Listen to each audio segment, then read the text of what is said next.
Começa agora, na Rádio Deus é Amor, o espaço Família Cristã. Recuperando vidas com amor.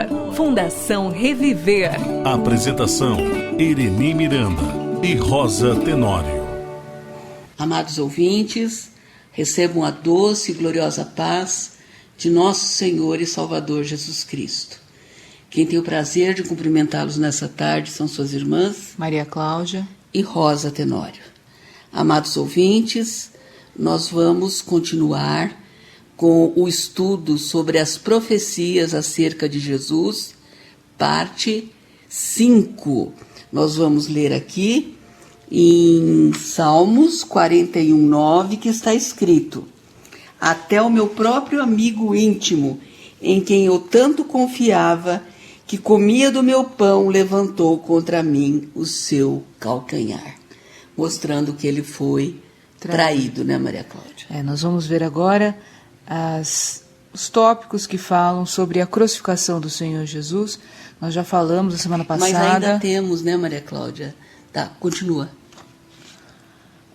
Nós já falamos na semana passada sobre Salmo capítulo 22, que fala também da crucificação de Jesus. São vários pontos, mas agora nós estamos lendo em outros salmos e também alguns profetas que falaram também sobre a crucificação do Senhor Jesus. Então, o primeiro tópico é que ele foi traído. Nós vamos ler também Zacarias capítulo 11, versículo 12 e 13, que fala que o Senhor Jesus seria traído, o profeta Zacarias falando. Sim, diz assim: E eu disse-lhes: se parece bem aos vossos olhos, dai-me o que me é devido, e se não, deixai-o. E pesaram o meu salário 30 moedas de prata. O Senhor, pois, me disse: arroja isso ao oleiro, esse belo preço em que fui avaliado por eles. E tomei as 30 moedas de prata e as arrojei ao oleiro na casa do Senhor. É que, na verdade, o que aconteceu foi o seguinte: Judas traiu a Jesus, Judas vendeu a Jesus por 30 moedas de prata, que ele recebeu dos sacerdotes para entregar a Jesus, e depois ele pensou trair o sangue inocente. E foi lá devolver para os sacerdotes as 30 moedas de prata. Só que os sacerdotes não quiseram colocar essas 30 moedas de prata no cofre do templo, porque falaram: é preço de sangue, é um preço maldito. Então, o que eles fizeram? Eles pegaram essas 30 moedas de prata e compraram um campo para o cemitério dos estrangeiros. Compraram um campo do oleiro. Olha que profecia perfeita, porque aqui fala que foi e pesaram o meu... capítulo 11, vamos voltar, né, para os irmãos poderem saber. Capítulo 11, versículo 12 e 13, certo? E eu disse-lhe: se parece bem aos vossos olhos, dai-me o que me é devido, e se não, deixai-o. E pesaram o meu salário, o meu preço, né? 30 moedas de prata. Olha só quantos séculos antes foi predito que ele seria vendido por 30 moedas de prata. E continua: o Senhor, pois, me disse: arroja isso ao oleiro. O campo que eles compraram para o cemitério dos estrangeiros, eles compraram do oleiro. Esse belo preço em que fui avaliado por eles. E tomei as 30 moedas de prata e as arrojei ao oleiro na casa do Senhor. Sim, então nós vemos que o Senhor passava profecias, né, para os seus profetas, que eram, eu digo que eram audiovisuais, né, porque ele mandava o profeta fazer de uma determinada forma, né, que o povo visse, e aquilo veio a se cumprir depois, muitos anos depois, né, que foi a mesma coisa que aconteceu quando Judas então lançou essas 30 moedas de prata e foi comprado então o campo do oleiro. Nós vamos agora ver no Novo Testamento, Lucas capítulo 22, versículo 47 e 48. Lucas capítulo 22, versículo 47 e 48, fala assim: e estando ele ainda a falar, surgiu uma multidão, e um dos 12, que se chamava Judas, ia adiante dela e chegou-se a Jesus para o beijar. E Jesus lhe disse: Judas, com um beijo traz o filho do homem? E vendo os que estavam com ele o que ia suceder, disseram-lhe: Senhor, feriremos a espada. Então, em primeiro lugar, que ele foi traído com um beijo. Também Mateus capítulo 26, versículo 14 até o 16. Mateus capítulo 26, versículo 14 até o 16. Diz assim, Mateus 26, fala: Então um dos 12, chamado Judas Iscariotes, foi ter com os principais dos sacerdotes e disse: Que me quereis dar, e eu vou-lo entregarei? E eles lhe pesaram 30 moedas de prata. E desde então buscavam oportunidade para o entregar. E também vemos isso em Mateus capítulo 27, versículo 9 e 10. Mateus 27, versículo 9 e 10 diz assim: Então se realizou, vamos ler do versículo 7 em seguinte, para podermos entender melhor. E tendo deliberado em conselho, compraram com elas, vou até ler um pouquinho antes, para nós podermos entender bem, isso que a minha mãe falou.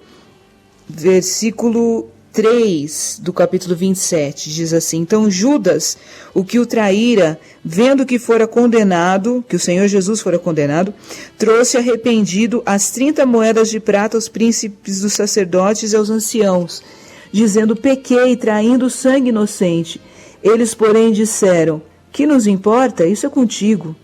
E ele, atirando para o templo as moedas de prata, retirou-se e foi-se enforcar. E os príncipes dos sacerdotes, tomando as moedas de prata, disseram: Não é lícito colocá-las no cofre das ofertas, porque são preço de sangue. E tendo deliberado em conselho, compraram com elas o campo de um oleiro para a sepultura dos estrangeiros. Por isso foi chamado aquele campo, até o dia de hoje, campo de sangue. Então se realizou o que vaticinaram o profeta: tomaram as 30 moedas de prata, preço do que foi avaliado, que certos filhos de Israel avaliaram, e deram-nas pelo campo do oleiro, segundo o que o Senhor determinou. Então, olha que coisa perfeita essa profecia, Maria Cláudia. Toda vez que eu leio isso, eu fico abismada de saber quanto tempo atrás essa profecia foi lançada e ela se cumpriu exatamente, tanto nas 30 moedas de prata. Sim. Ele podia ter falado 40, ele podia ter falado Sim. 50, ele falou 30 moedas de prata, não foi de ouro, foi de prata. É verdade. E o campo do oleiro, veja, que seria comprado de um oleiro. Como que ele iria saber que isso daí seria comprado de um oleiro para cemitério dos Sim. estrangeiros? E aí em Zacarias é uma história, né? Ele está realmente comprando ali, né? Ele está realmente falando, porque na vida do profeta, os irmãos que têm o dom de profecia devem saber do que eu estou falando. Muitas vezes, quando nós profetizamos, é como o apóstolo São Paulo fala: em parte falamos, em parte profetizamos. Muitas vezes, pelo menos eu, as poucas vezes que eu profetizei, eu estava conversando normalmente e de repente o Espírito Santo fala, e aí você sabe que é profecia, que não é você que está falando, né? E muitas vezes você nem entende o que você Sim, está profetizando. É verdade. Né? Principalmente coisas que vão se cumprir muito tempo depois, a pessoa não tem nem ideia do que ela está profetizando. Quem sabe é o Espírito Santo. É verdade. Né? Então nós vamos agora para o próximo tópico, que é: o Messias seria falsamente acusado. Vamos para o Salmo 35:11. Diz assim: Falsas testemunhas se levantaram, depuseram contra mim coisas que eu não sabia. Veja, o salmista ali, Davi, né, que era um salmista e que era profeta, profetizando que falsas testemunhas se levantaram contra Jesus e depuseram contra ele coisas que ele não sabia. Sim, isso se cumpriu em Marcos capítulo 14, versículo 37. Anote aí, Marcos capítulo 14, versículo 57. Diz assim, Marcos 14, 57. E levantando-se alguns, testificaram falsamente contra ele, dizendo: nós ouvimos-lhe dizer, eu derrubarei esse templo construído por mãos de homens, e em 3 dias edificarei outro, não feito por mãos de homens. E nem assim o seu testemunho era coerente. Na verdade, Jesus estava falando do templo do seu corpo, né? Que ele morreria e em 3 dias ele ressuscitaria. Sim. Ele não estava falando do templo lá que foi edificado, mas o templo do seu corpo, e eles não entenderam nada, né, Maria Cláudia? E ainda quiseram deturpar, não é? Mudar Sim. o que o Senhor Jesus Sim. falou, e mesmo sendo uma palavra que o Senhor Jesus tinha falado, falaram de forma mentirosa, não é? O seu testemunho não era coerente. Sim. Então vamos ver o Eles próximo. mesmos se confundiram, né, Maria Cláudia? Se contradisseram. Disseram. Próximo tópico o Messias estaria em silêncio diante dos seus acusadores. Todos nós conhecemos essa passagem, né? Isaías 53, versículo 7, que fala que o Senhor foi como uma ovelha muda, né? Diante Sim. dos seus tosqueadores. Ele foi oprimido, mas não abriu a sua boca. Como um cordeiro, foi levado ao matadouro, e como a ovelha muda perante os seus tosqueadores, ele não abriu a sua boca. Sim, isso se cumpriu em Marcos capítulo 15, versículo 4, nos relata: e Pilatos o interrogou outra vez, dizendo: nada respondes? Vê quantas coisas testificam contra ti. Mas Jesus nada mais respondeu, de maneira que Pilatos se maravilhava. Então ele foi como uma ovelha, realmente... Imagina, Maria Cláudia, o Filho de Deus, o Deus Todo-Poderoso, o Criador dos céus e da terra, porque Jesus é a palavra de Deus e a palavra de Deus criou todas as coisas. Sendo acusado injustamente, sendo acusado mentirosamente, sendo caluniado, sendo humilhado, ele não abriu a sua boca. Que coisa tremenda. E ele foi realmente como uma ovelha, né? Porque Sim. nós sabemos que os animais, em geral, né, o instinto do animal faz com que ele queira brigar, com que ele queira, não é, reagir, berrar, enfim, né, emitir sons. Se fosse um cabrito, estaria berrando, né? Sim, Mas por que Jesus é chamado Cordeiro de Deus? Né? Ele é o Cordeiro porque é uma ovelha, ele foi como uma ovelha muda para o matadouro. Sim. A mansidão do Senhor Jesus, né? Ele fala que eu sou manso e humilde de coração. O Messias seria batido, né? Espancado, e também receberia violência física. Isaías capítulo 50, versículo 6. Diz assim: as minhas costas dou aos que me ferem, e as minhas faces aos que me arrancam os cabelos.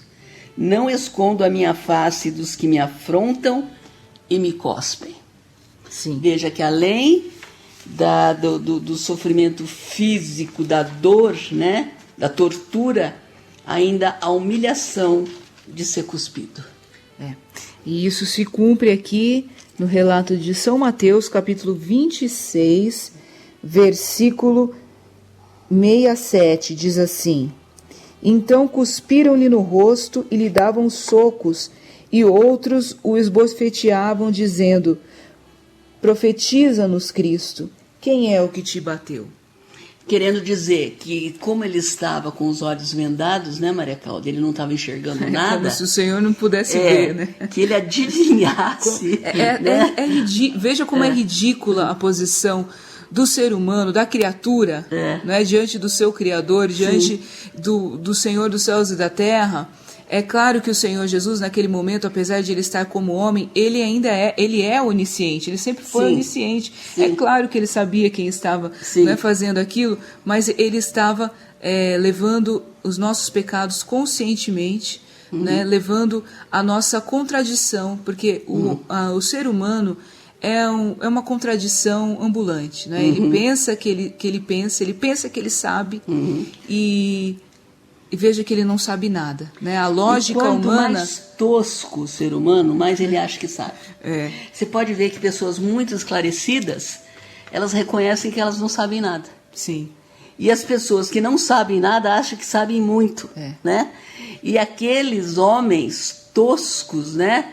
Achando que eles eram alguma coisa, né, Maria Cláudia? Sim. Aqueles guardas, aqueles... como é que eu diria? Soldados, né? Aqueles soldados, né? Eles achando que eles eram alguma coisa diante do Criador dos céus e da terra. E a gente vê também nisso, né, mãe? O ser humano gosta de se exaltar, né? Ele acha que ele está numa posição, conforme você disse, né? O soldado, por ele estar numa posição de algoz, ele achou que ele tinha mais poder do que o Senhor Jesus. Né? Sendo que o Senhor Jesus já tinha falado, eu poderia mandar legiões de anjos aqui, né? Mas ele conscientemente, como eu disse, ele recebeu, ele voluntariamente, ele recebeu as nossas contradições, ele recebeu as nossas pancadas, os nossos socos, as nossas humilhações, porque isso significa o nosso pecado, isso significa a nossa incredulidade, isso significa quando nós não ouvimos a palavra de Deus, quando nós não respeitamos ao Senhor, quando nós não nos humilhamos na presença do Senhor. Tudo isso machuca o coração de Deus, tudo isso crucifica o Senhor Jesus, né? Faz o Senhor Jesus sofrer. Então, vamos para a próxima, que é o Messias seria odiado sem causa. Nós vamos voltar lá no Salmo 35, versículo 19. Vejam os irmãos, como vários salmos nós estamos falando aqui, que são salmos proféticos, geralmente, como a maioria dos profetas, né, mãe? Eles começam a falar, muitas vezes eles começam a falar da sua própria vida e, de repente, eles estão profetizando e falando do que aconteceria com o Senhor Jesus Cristo. Então, novamente, o Salmo Davi, 35. 19. Não se alegrem de mim os meus inimigos sem razão, nem pisque os olhos aqueles que me aborrecem sem causa, quer dizer, sem motivo, né? Sim, porque, é claro, o Senhor Jesus não tinha por que ele ser odiado, não tinha por que ele ser humilhado, não tinha por que ele ser crucificado. Mas até hoje, Maria Cláudia, os crentes são odiados sem causa, sem motivo. Sim. Né? As pessoas odeiam os crentes porque são crentes. Sim, mas o Senhor Jesus, ele foi odiado sem causa porque justamente ele estava cumprindo, né, o plano de Deus, né, da nossa salvação, que ele sendo o Cordeiro Imaculado que tira o pecado do mundo, justamente por ele não ter pecado, né, ele levou os nossos pecados e ele nos salvou através desse sacrifício maravilhoso. E quem que ficou com raiva disso? O diabo, né? Sim. E o diabo põe isso no coração das pessoas. Exatamente. E o ser humano não consegue entender o quanto ele é manipulado pelo diabo. Né? As pessoas que se acham espertas, como a gente estava falando aqui, né? que acham que têm sabedoria, muitas vezes acham que Deus quer manipular. Mas não, Deus... Ele fala conosco, apesar da sabedoria de Deus ser muito mais alta do que a nossa sabedoria. O diabo, ao contrário, o diabo ele manipula, o diabo distorce, o diabo mente, o diabo trabalha na mente humana. Sim. Né? E principalmente no orgulho humano. Então, nós vamos ler agora o Salmo 69, versículo 4. Salmo 69, versículo 4 também é um salmo profético, que também é um salmo de Davi, que fala assim: aqueles que me aborrecem sem causa são mais do que os cabelos da minha cabeça. Aqueles que procuram destruir-me, sendo injustamente meus inimigos, são poderosos. Então restituir o que não furtei. Olha só, restituir o que não furtei. O Senhor não tirou a nossa vida, não é? Não. O Senhor é o diabo, é o pecado que tira a nossa vida. O ladrão não vem senão a matar, roubar e destruir. Mas o Senhor Jesus veio para que nós tenhamos vida e vida com abundância. E como que Ele faz isso? Dando a sua própria vida, dando aquilo que Ele não tirou, ou muito pelo contrário, Ele nos deu a vida, mas Ele nos restituiu a vida que tinha sido tirada pelo pecado. E então nós vamos ler aqui, isso se cumpre em São João capítulo 15, versículo 24 e 25. São João capítulo 15, versículo 24 e 25 diz assim: Se eu entre eles não fizesse tais obras, quais nenhum outro tem feito, não teriam pecado, mas agora viram-nas e me aborreceram a mim e a meu Pai. Mas isto é para que se cumpra a palavra que está escrita na sua lei: aborreceram-me sem causa. Olha Ou só. seja, o Senhor Jesus vai falando, né? Que eles, apesar de verem tudo o que o Senhor Jesus fazia, e até hoje, né, mãe? Apesar de nós vermos tudo que Deus faz por nós, muitas vezes Satanás, conforme nós falamos, ele trabalha na mente humana, ele mente para o ser humano, ele manipula o ego humano. Isso aconteceu desde a queda do homem e da mulher no Éden, porque como que o homem e a mulher se separaram de Deus, né? O homem e a mulher foram feitos para viver na presença de Deus, em plena harmonia, em perfeição, totalmente harmonia com Deus. Mas Satanás, através da serpente, colocou o ego, colocou a vontade de saber mais do que Deus, a vontade de se rebelar contra Deus, e foi isso que tirou a nossa vida. Mas o Senhor, conforme está aí no Salmo 69, Ele restituiu aquilo que Ele não tinha furtado. Agora nós vamos para o próximo tópico, que é o Messias seria crucificado com criminosos. Está no capítulo 53 de Isaías, versículo 12. O capítulo 53 de Isaías é um capítulo por si só, inteiro, completamente profético, né, mãe? Eu vou ler agora, Senhor Jesus. 53:12, pelo que lhe darei a parte de muitos, e com os poderosos repartirá ele o despojo, porquanto derramou a sua alma na morte, e foi contado com os transgressores, mas ele levou sobre si o pecado de muitos, e pelos transgressores intercede. Então, foi contado com os transgressores, quer dizer, foi crucificado junto com os ladrões, junto com os malfeitores, né, Maria Cláudia? Sim, ele foi sentenciado como nós deveríamos ter sido sentenciados à morte, né? Porque o salário do pecado é a morte, e o pecado nos aparta de Deus, e por isso que nós merecemos a morte eterna. Não, como eu disse, não que nós tenhamos sido criados para sermos jogados no inferno. O inferno foi feito para Satanás e os seus anjos, mas o homem, pelo livre-arbítrio, pela sua escolha própria, ele vai para o inferno, ele escolhe a morte, mas o Senhor Jesus levou a nossa sentença de morte ali ao lado de dois malfeitores, de dois transgressores. Em Mateus capítulo 27, versículo 38, diz assim: E foram crucificados com ele 2 salteadores, um à direita e outro à esquerda. E também vemos em Marcos capítulo 15, versículo 27 e 28. Marcos capítulo 15, versículo 27 e 28 diz assim: E crucificaram com ele 2 salteadores, um à sua direita e outro à esquerda, e cumprindo-se a escritura que diz: E com os malfeitores foi contado. Isso se cumpriu, né? É verdade. Então, só para a gente finalizar aqui, mãe, vamos ver o último tópico de hoje.